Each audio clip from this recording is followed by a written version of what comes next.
The history of the hack and slash genre is one that can be fascinating to trace. Most would place its origins with Devil May Cry, and while this would become the template for how we think of the modern hack and slash, its origins can be traced back past the dawn of video games, all the way back to the popular pen and paper tabletop role-playing game Dungeons and Dragons. This referred to campaigns that were heavy on the gory and light on the story, similar to how we classify hack and slash games today to differentiate them from action-adventure titles, which, as a side note, is a really stupid name for a genre, because technically any action game could be action-adventure, but I digress. In the past, I've spoken about famous examples of hack and slash games like Devil May Cry, God of War, Bayonetta, but today I want to talk about one that I'd avoided for quite some time due to the commitment I knew would need to go into it, and that was Nier Automata. Ever since I first heard about the game, I'd been interested in trying it out, but I knew that the game was not only long, but required several playthroughs in order to see the full story, and I never really had the time to dedicate to it. But lately I decided to take the plunge, and I found something really interesting. With games focused around melee combat, there are generally two methods that devs will use to make it interesting. Either the combat is weighty and heavy, where every move needs to be timed in order to hit. This is generally the method used by From Software and Souls-likes to make their combat feel good.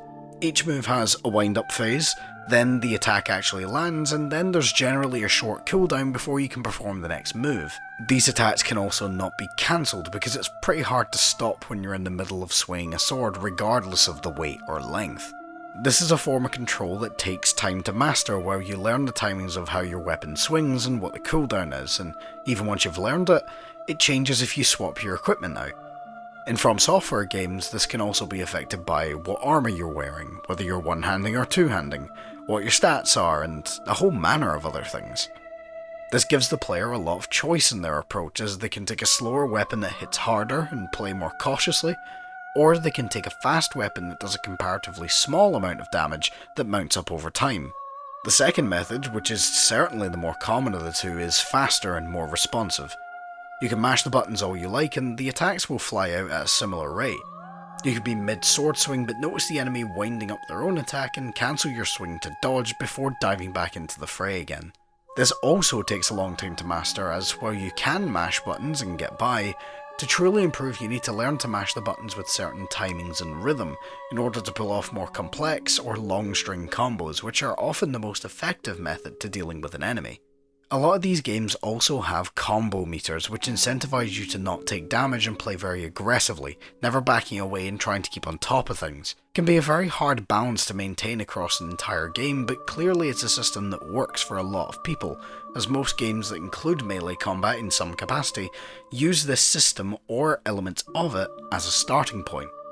And that brings us to Nier Automata, because it technically uses both systems simultaneously. Nier, like a lot of action games in the first category I mentioned, has a light and heavy attack. Rather than this being different moves tied to one weapon, however, these two kinds of attacks are linked to different weapons. You can wield two swords at once, allowing you to get the best of both worlds. I personally really like this, as I often don't want to dedicate to using a heavy weapon due to the immense drawbacks tied to using them, like slower movement and long wind-ups. But here the drawbacks are less prominent, since movement speed isn't affected by weapon choice, and because I can equip a faster weapon on my light attack, so I'm not forever tied to long attack wind-ups if I don't want to be, or if the enemy is too fast for those heavier attacks to land.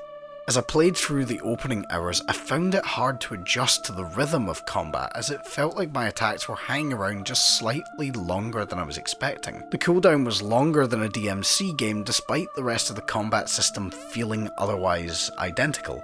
I made it through a tutorial and entered the open world, where now I had to learn how these two contrasting styles fit together, and after a while, it began to feel oddly natural.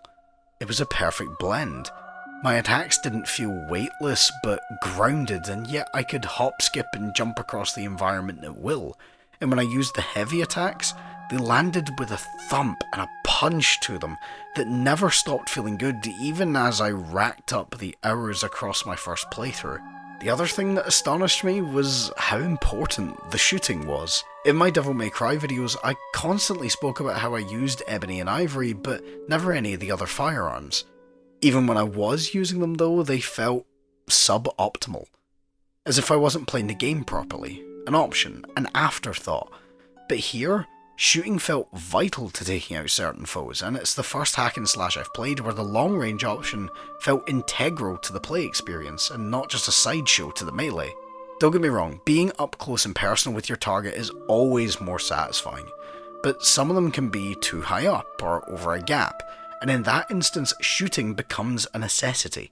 When an enemy requires me to only shoot in any of the DMC games, I let out a sigh because the shooting is so basic and so unengaging that I'm just waiting until I can engage with the melee system again.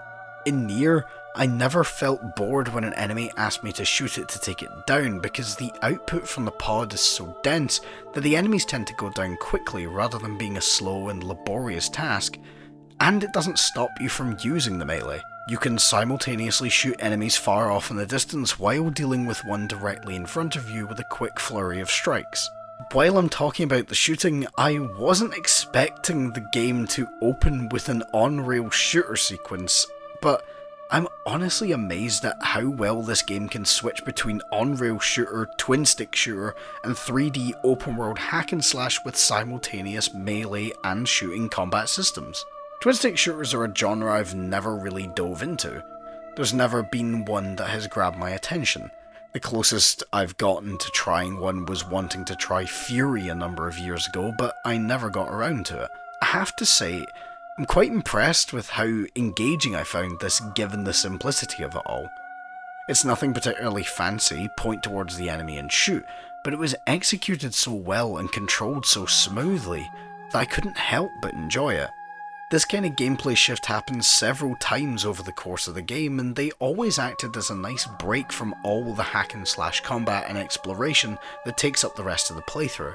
The most amazing part is that everything I've mentioned is showcased within the first 2.5 hours of hitting start, acting as a perfect vertical slice for everything you will experience across the potential tens or hundreds of hours that can come from playing Nier Automata.